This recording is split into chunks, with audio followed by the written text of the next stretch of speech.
इस समय हम अशोकनगर जिले के तूमेन गांव में हैं।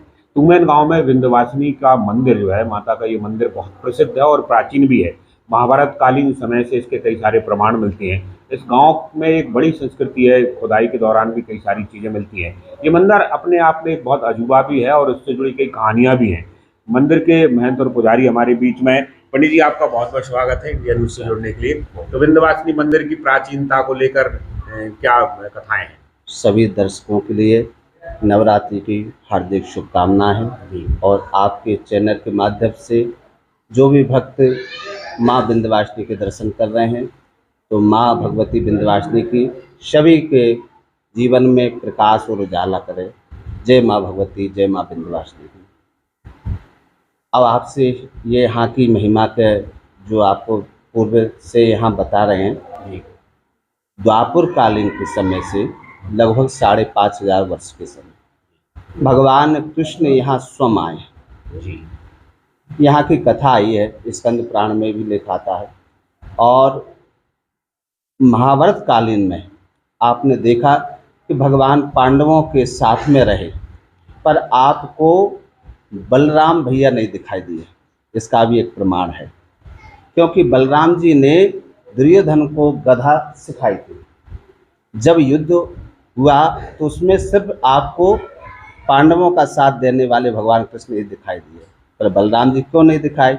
उसका भी एक तात्पर्य अर्थ है कि जब पांडवों का और कौरवों का युद्ध निश्चित हो गया था, तो भगवान जानते थे मैं पांडवों का साथ दूंगा तो बलराम भैया दुर्योधन का साथ जरूर देंगे, क्योंकि वो उनके चेला थे दुर्योधन।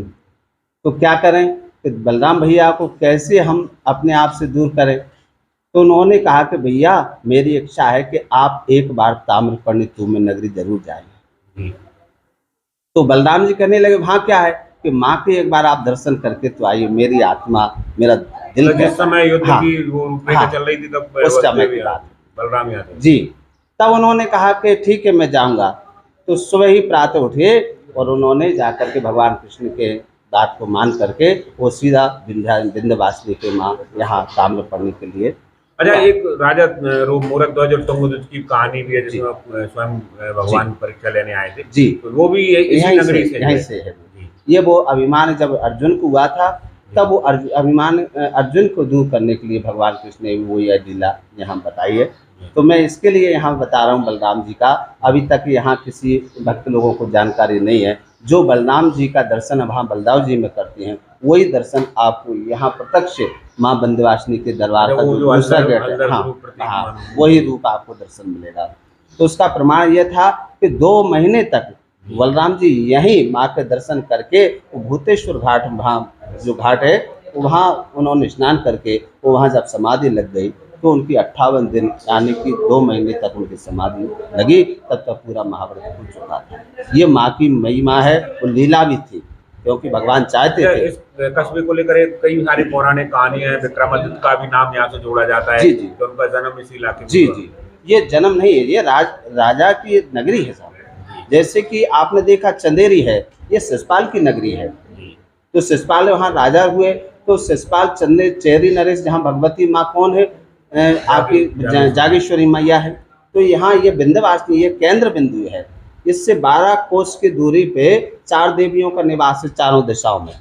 तो 12 कोस सामने पूर्व दिशा में हमारी जागेश्वरी मैया आती है और 12 कोस के यानी पीछे, यानी 12-36 किलोमीटर पीछे 20 भुजी मैया आती है, जिससे हम बजरंगगढ़ कहते हैं। यदि हम दक्षिण की दिशा की बात करें तो 12 कोस की दूरी कदवाय वाली मैया आती है। यदि हम दक्षिण यानी उत्तर में आपकी जागे हुए हैं कदवाय वाली मैया, और दक्षिण दिशा में माँ जानकी मैया है। तो ये जानकी मैया जो है ये भी सोनतपुर लगता है, जो वर्तमान नाम सरोंज से जानते हैं। सरोंज का नाम चारों पीढ़ों के बीच। हाँ, ये माँ विंध्यवासिनी है। तो ये 4 गेट माँ के यहाँ दर्शाए गए हैं। तो पूरा पश्चिम, उत्तर, दक्षिण में चारों देवियाँ नित्य निवास करती हैं। उनके बीच में ये माँ भगवती विंध्यवासिनी है।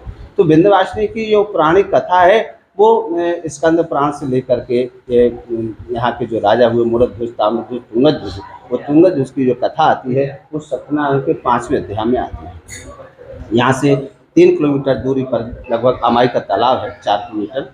तो वहाँ जहाँ राजा शिकार खेलने के लिए गए तो वहाँ ग्वालवाल जब कथा कर रहे थे, जो प्रसाद राजा को दिया तो वो राजा ठाट से रहने वाला, तो अभिमान के कारण उस प्रसाद का अपमान कर दिया, तिरस्कार कर दिया।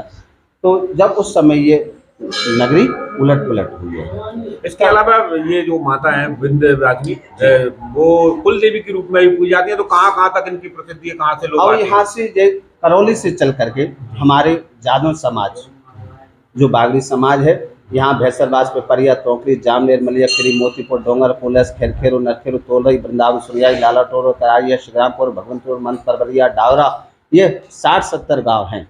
ये एक ही समाज के हैं। ये करौली से यहाँ से चल करके यहाँ आए ये मंदिर में, तो लगभग इनको भी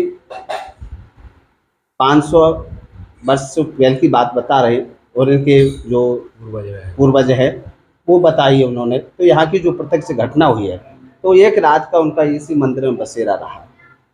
तो ये बाहर से चलने वाले तो उनको बागी कहते थे, जो बाहर से आते थे वो बागी कहलाते थे। तो आकर के यहाँ आकर के उन्होंने इसी मंदिर में, खंडर मंदिर था, यहाँ आकर के उन्होंने जब भोजन बनाया तो भोजन में उन्होंने कहा कि इसी गांव के किसी पाल गड़रिया की बकरी को पकड़ करके उन्होंने मांस मीट का भोजन बनाया। तो जो सरदार था बागियों का, तो वो माँ का इष्ट था, उसने देखा कि ये तो मंदिर है, तो ये मैया का मंदिर था, तो उसने मैया से क्षमा याचना करी कि माँ गलती तो हो गई है हमसे, तो जो भोजन बना रहे हैं। पर तब तक उस बागी ने माँ से प्रार्थना करी, तो गांव में जाकर के उस गड़रिया ने पटेल को शिकायत कर दी कि बाहर के बागी आए हैं, मेरी 30 छेरियों को उन्होंने बंधक बनाकर उनके काट करके भोजन पकाया। तो गांव के सब इकट्ठे होकर के, गांव के लोग, तो वह जब मंदिर को समीप आए तो वो बागियों से पूछा, उन्होंने कहा महाराज इनकी तुमने छेरी को पकड़ा है? तो उसने शरण आकर के कहा कि माँ आज तुम मुझे बचा ले। कौन ने? सरदार ने। तो वो चमत्कार सब लोगों ने उस समय देखा था कि जो 30 छेरियाँ थी इसी मंदिर में काट करके जो पकवान की जगह मीट बन रहा था, तो वो सारे खीर बन गई, चावल बन गए, उसमें से जो मांस की जगह वो सब भोजन व्यंजन बन गया। तो ये सारा दृश्य देख करके सब आश्चर्यचकित रह गए। तब वो 30 छेरियाँ उसके घर में बंधी मिली, तब वो ये भी नहीं कह पाते, सामने तो पकड़ी थी, वो काटी भी हैं, पर जब घरे बंधी है तो ये चमत्कार देख करके वो ये समझ गए। तभी आज वो समाज यहाँ माँ के दरबार में जुड़ी हुई है। तो एक आकाशवाणी हुई कि तुमने मेरे दरबार में आए और तुमने मेरे दरबार में मांस पकाया, पर मैंने आज तुमको बचा लिया है, पर आगे कभी तुम मांस मीट खाओगे तो नष्ट हो जाओगे, भ्रष्ट हो जाओगे, और जहाँ तुम बसोगे वहाँ पटेल बन के रहोगे। तो आज जो समाज जो है, जादव समाज है, बागड़ी समाज है, वो जहाँ भी 2 घर हैं, चाहे एक घर है, वो पटेल की तरह रह रहा है और आनंद में रहता है। तो पूरी समाज हमारे 60-70 गांव है, आज भी एक ही समाज होगा। तो ये सब लोग जो है नवदुर्गों के समय में जरूर आते होंगे? नहीं, वैसे 12 महीने, अभी जो पूरा काम चल रहा है, उन्होंने लाखों रुपए लगाया, 12 महीने जुड़े हैं, मंदिर का विकास पूरा उनका पूरा क्षेत्र में। तो उस समाज ने बहुत कुछ किया है इस मंदिर के लिए, और पूरी समाज एकजुट होकर के यहाँ भंडारा करती है, बहुत आगे इस मंदिर के लिए जुड़ी हुई है। तो इसकी महिमा है कि जो भी श्रद्धालु लोग आते हैं वो अपनी आस्था का दीपक यहाँ जलाती हैं, तो उनके घर में माँ भगवती का प्रकाश सदा बना रहता है। बहुत सारी मन्नतें यहाँ मांगी जाती हैं, लोग दूर दूर से दर्शन करने के लिए आते हैं, और खासकर नवरात्रि के दौरान इस मंदिर में लोगों का आना और तेजी से होता है, दूर दूर से लोग आते हैं। तो नवरात्रि में आज टूमेन के विंध्यवासिनी मंदिर से, फिर किसी दिन किसी दूसरे मंदिर से।